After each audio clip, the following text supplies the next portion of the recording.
Hi everyone. So today we will do some hands work like on Python for like multi-armed bandit problem. So until now that you all know about like multi-armed bandit problem, and I have taken like 2 lectures on it.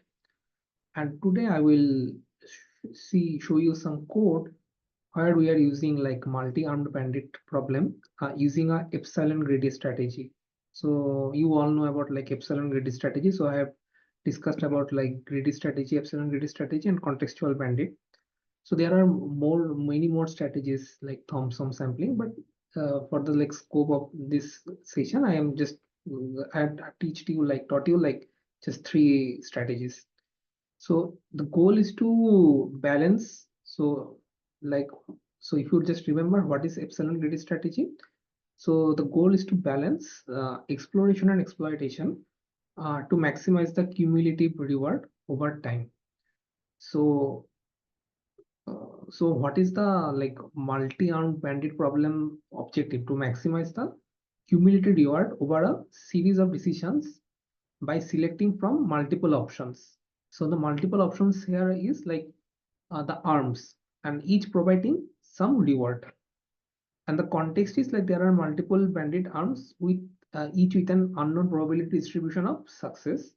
Pulling an arm yields a reward of +1 for success and 0 for failure. So if you go through the code, so first see like we are importing like important modules. So this is like import OS. So this library is for handling for like directory paths and creating directories.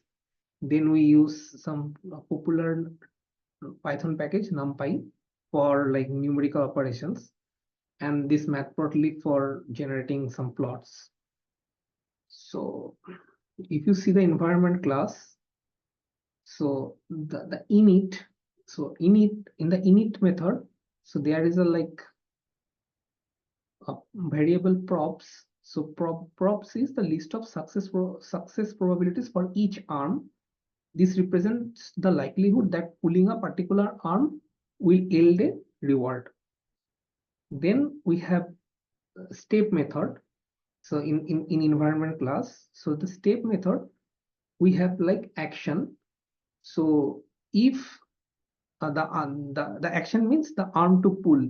So this is an integer index, and it returns 1 if a random number is less than the probability of success for the chosen arm, otherwise 0.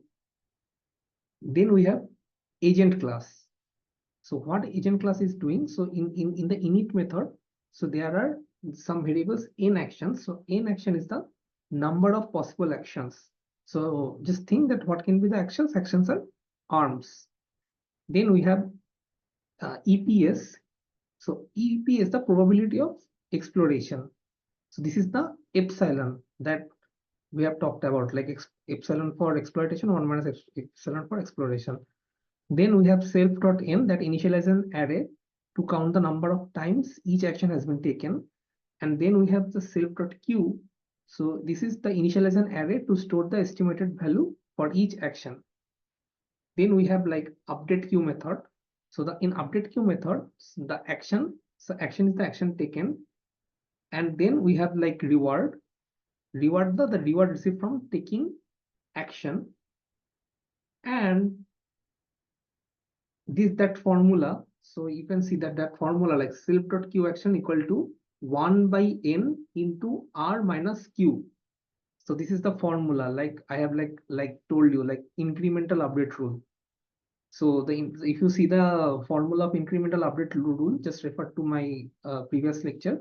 So here like we are taking qa equal to qa plus 1 minus 1 by n. 1 by n is the number of actions into reward minus q, the action. Then we have like some get action method. So so in the get action method, we actually implement the epsilon greedy policy. With probability epsilon selects a random action. With probability 1 minus epsilon selects a action with the highest estimated q value, which is exploitation. So epsilon is for exploration, 1 minus epsilon is for exploitation. And then we have experiment function. So you can see in the experiment function, so we have the environment, and we have the agent, and we have the actions. So, and for each episode, we are taking a sample policy, we take the step and get the reward, and then we update the Q value. And then we just append to the like some list like actions and the rewards, and we just return the actions and rewards. And then we have like some 0.10, so some list array of probabilities. So these are the probabilities for like define the true success probabilities for each arms. Then we have n steps, like the number of steps per experiment. Then we have n experiments. So the n experiment is like number of experiments to perform. Number of experiments to perform. Then we have like epsilon, and this is just for saving some variable for saving the figure, and this all. And then we in the main loop, we run the multi-armed bandit experiments. Then we aggregate the rewards and action counts across all experiments, and then we just print like in step 500, like in the experiment 100, the average reward is 0.72, and the finally like in the 10,000 we have like average like 74, average reward is 74. And then we try to plot the reward actions, reward results and the action results. So if you see the like reward, so this is the reward results. So this is the steps and this is the average reward. So we see that this is the increment, like the step increases, reward also increases, and this is the reward and cumulative count percentage.